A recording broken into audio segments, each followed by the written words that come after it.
Howdy everybody and welcome back to the Saintwilly channel once again. Now this video is a part 3 of my coverage of Through the Eyes of Zombies, the Plants vs. Zombies horror AU. So I highly recommend you go back and watch the first 2 videos of my coverage of this universe.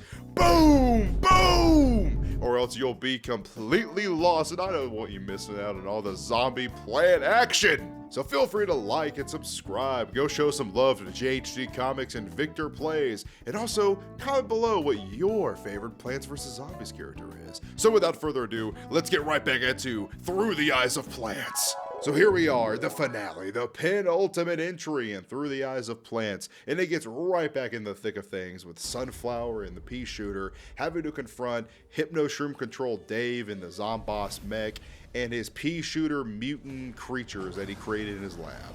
And surprisingly, the Raider Dave, football zombie actually comes in clutch and starts attacking the pea shooter mutants, and he's straight pulling out some Matrix moves by like dodging all of their pea shooters and even stomping on them with his cleats. It's actually kind of sick. However, these pea shooter fusions have loads of powers and they electrically shock the Raider Dave zombie, and unless you already forgot, yeah, the giant Zomboss mech is still there, and he picks up Sunflower and Pea Shooter like he's the Iron Giant, and just when I think the Hypno-Shroom controlled Dave is gonna kill him, crush him in his hand, like, oh my god, it's over, this is how it ends, Hypno-Shroom decides to go on a super villain monologue, like a syndrome level monologue. And hold on, I'll try to translate what he says, because again, the series is in Spanish. All right, I did my best to translate, but this is basically what Hypno-Shroom says. Oh, my sister plants, your resistance is bothering me, and soldiers who do not follow my orders are not welcome in my game. Yes. I'm making her sound like a little incel. Hypno-Shroom has a girl voice, by the way, so Hypno-Shroom is a girl. Our torture will never end. It's a massacre of plants against zombies. She said it! She said it! She said the title! Okay. Dave was oppressing our true power. With my hands, I can create new progenitors, and the zombies will no longer be necessary. I did all of this for us. What we deserve. We deserve to be at the top. Yeah, basically Hypno-Shroom is like a plant supremacist, and she wants plants to be at the top of the food chain, the apex predators. The master race, some would say. Her words, not mine. So in the middle of her supervillain speech, Hypno-Shroom gets sniped in the face by, I'm assuming, Super Brains, which, he was a zombie we saw in Through the Eyes of Zombies and also Through the Eyes of Plants. I'm assuming that was him who did that, until he gets presumably blown up by Hypno-Shroom, who's like, be gone, wench! But we don't know yet. So after that mild inconvenience, Hypno-Shroom injects herself with like this Bane venom that like makes her all like twisted into form. It basically turns her into like a mushroom version of Jack Skeleton, or like the Rake, basically, is like what she looks like. Yeah, so Hypno-Shroom is basically just like a creepy living tumor that's attached to Dave's head, and has a real Anakin Skywalker moment to Sunflower where she's like, if you were not with me, then you are my enemy, and then attacks them. And then it cuts back to Raider Dave, who I want to see what he's up to right now. I know Raider Dave isn't his name, I just like calling him that because it's really funny to me. So Raider Dave, like the Giga Chad that he is, keeps on stomping the pea shooter fusion with his cleats on despite being electrocuted. And then the other pea shooter, like mutant freak, tries to like barf this black goo on him, and it like barely phases him. It only stops him for a nanosecond. And Raider Dave grabs the pea shooter, picks him up, and does like a Mortal Kombat fatality on him, like, like rips him in half. And then like the last standing pea shooter fusion is like just standing there like a Mexican standoff, just staring at him like, oh, I guess it's time to get serious. And then he starts to do like a Dragon Ball power up, and he gets all buffed and jacked and starts mutating even further. And they jump in the air like they're about to collide and fight, and it cuts back to Sunflower. Needless to say, our girl is not doing too hot. She is immediately found and snatched up by Hypno-Shroom, who's looking more and more like a damn Demogorgon from Stranger Things. And he starts, I thought it was the end of her. I thought he was about to just, squeeze her head and rip her in half and slowly pluck out all her petals. But no, it goes back to the real action. It goes back to the Raider Dave fight. And honestly, I don't know what I expected, but Raider Dave just easily wins the fight. He jumps through the chest of the pea shooter mutant and like bursts out in front of him and then like rips his head off. Like, it wasn't even a competition. But upon noticing that, Hypnoshroom is just like, okay, enough reindeer games, and uses the mech and just completely just blows up Raider Dave. So I guess Raider Dave is dead. You know, our R.I.P. Raider Dave. Like, okay. And just on the verge of victory in the all is lost moment, Hypnoshroom is about to just kill Sunflower, and then we have the pea shooter, the lone pea shooter, sole survivor from various entries at this point, comes in clutch and then slices off Hypnoshroom's newly grown arm, which is sick because he just grew that thing too. But Hypnoshroom pulls a Uno reverse and is like, no, Gooby Dooby, and smacks the shovel out of his hand and like throws him away. And meanwhile, while all this is going on, the other baby pea shooter that the controlled Dave is holding on to notices the critical link, the fungus little link going into Dave's head, and decides, this is my chance. And he shoots a little pea and severs the link controlling Crazy Dave. So Crazy Dave he's free. He's back to his normal self now. And the Hypnoshroom freaks out noticing this, and while he's distracted, the sole survivor pea shooter runs up to him and just stabs him in the chest, but then Hypnoshroom also stabs him in the chest right back. So they're both like bleeding out with holes in their chest. And while all this chaos is going on, the mech zombie loses control, and it just collapses and falls over and, you know, crushes like a building or two in the city, I'm assuming. So guys, this is how 9/11 actually happened. That's how the buildings got knocked down. It was the Zomboss mech. Get rid of all your other crazy theories. That's the truth. The Plants vs. Zombies truth. Is that bad? Should I have made a 9/11 joke? It's been like, what, like almost 25 years? Like, how long do we have to wait before it's basically just like the Hindenburg, where everyone just makes fun of it and no one thinks about it? I don't know. Maybe another 10 years. I don't know. So in the wreckage and rubble of the Zomboss mech suit, we see the sole survivor mutant pea shooter trying to frantically crawl away, and Hypnoshroom is about to finish him off. And just then, Sunflower harnesses her inner fire power. She controls her inner flame, and she burns Hypnoshroom alive. It doesn't really fully kill him, but he's definitely on the verge of death, like greatly injured. But you're not gonna guess what happens. Okay, in the middle of Hypnoshroom giving another final plea, another real supervillain speech.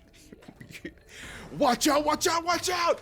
Raider Dave comes in with another Omni-Man Mortal Kombat finisher and rips Hypnoshroom in half, killing him. And it's finally over. The madness ends.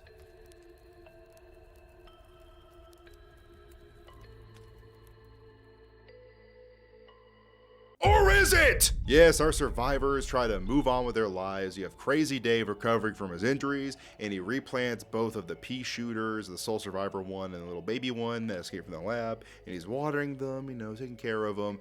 And Sunflower finally takes a break and rests on a sunny hill next to a tree. It's a glorious day. And then we see the gold Sunflower trophy drop down and the music from the first entry play, which implies that, oh, the terror isn't yet over. Like, it's one of those horror movie endings where it's like the horror continues kind of thing.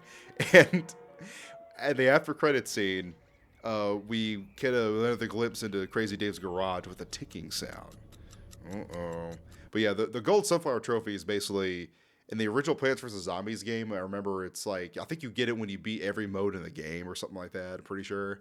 But yeah, it basically implies that, oh, you beat this game, but it's not over, baby. Because JHD Comics is actually working on a Through the Eyes of Plants 2, basically. And he has chapter 1 out as of right now, as of a few days ago.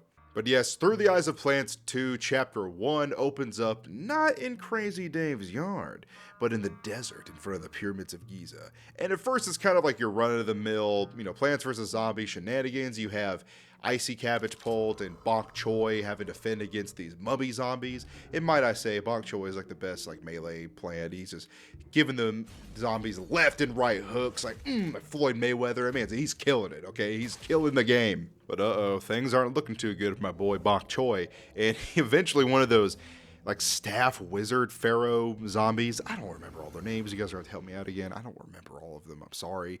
He managed to get a good slice in there on Bok Choy until Bonk manages to Uno reverse it on his ass and stab him in the face with the staff. But then you have even more zombies show up, like these, those coffin pharaoh tomb zombies, until Bok Choy manages to find one of those power-ups and gives him the old sped up, Liu Kang fists. And Bonk is looking kind of badass now. He looks like Solid Snake. He has like a scratch on his eye, so he probably needs like an eye patch, and he's really going through. The man is at his last stand.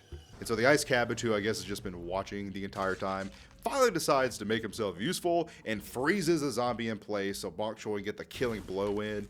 And the entry ends with this strange golden cyclops mechanism appearing in front of Bok Choy and the Ice Cabbage. And the entry just kind of ends, many things left to interpretation. I forgot what the cyclops mech is called. Like I said, I'm terrible with some of the character names in Plants vs. Zombies. It's been a while, but many things left unanswered and many things left to explore in the Through the Eyes of Plants series, and I'm really glad GHG Comics has decided to continue it. Because, I mean, hell, it can really milk this and do one for, like, every game. He'll be going for a while. He'll be like 80 still making Through the Eyes of Plants, if people still watch it. But wait! There is another popular phone game that GHG Comics has decided to make a horror series out of. That's right, if you read the video, we're talking about Angrybirds.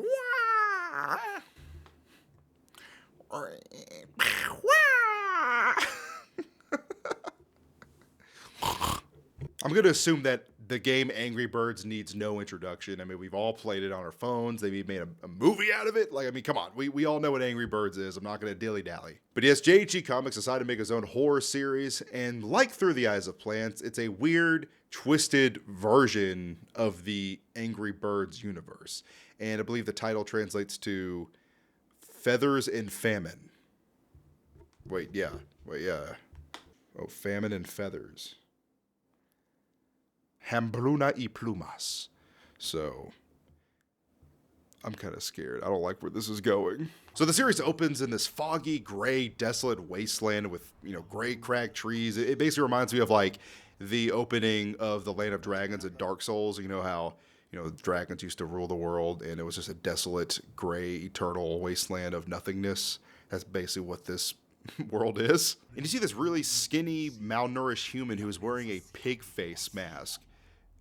And I think I already know where this is going. Like, the pigs in this are basically humans, basically, I think. So the pig man is walking back to his little village, and we see all the other pig people with their little, structures like the pigs have in the game. And it actually provides an explanation as to where they got their pig masks. They literally would butcher an actual pig and then, like, eat them and then wear their masks, and it'd be pink. But then as the skin mask would age and wither, it would turn green, like Leatherface. They're basically a bunch of Leatherface pig people roaming around. And you notice this skinny pig man is holding a baby. Now, what is he gonna do with this baby?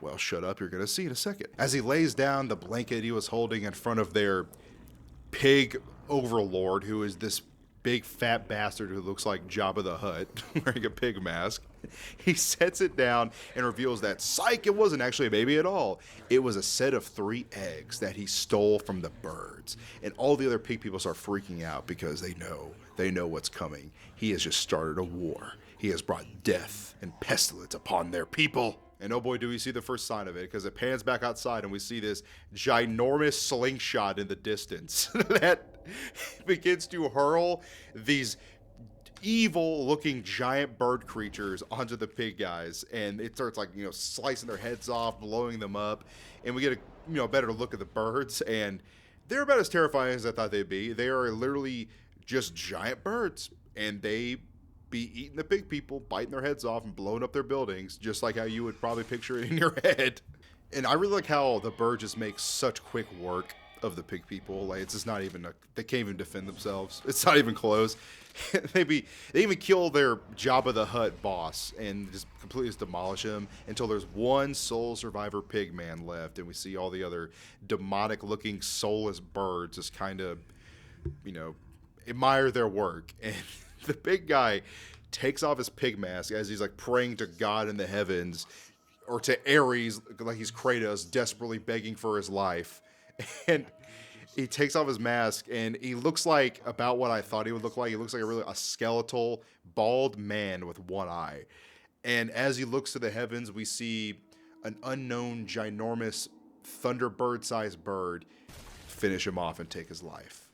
And then the series concludes. And my God, it's been a couple months since JG Comics has dropped that, and I want him to continue that because I want to see if he can actually like make a series of Angrybirds. That'd be hilarious. I would kill to see that, honestly. But there you have it, everybody. That is Through the Eyes of Plants and Famine and Feathers as it stands today. I hope you guys had fun with that. I love talking about these little series as always. And I thought this would be like a fun, quick little video to make while I'm working on other stuff for the spooky season, you know.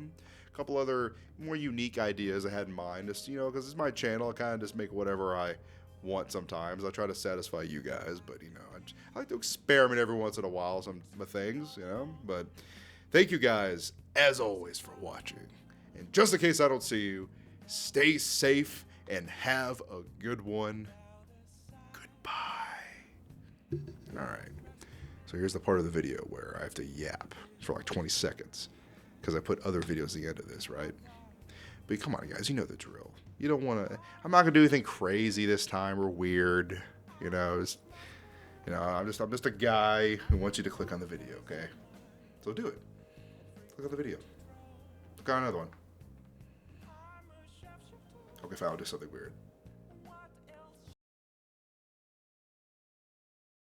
Writer Dave!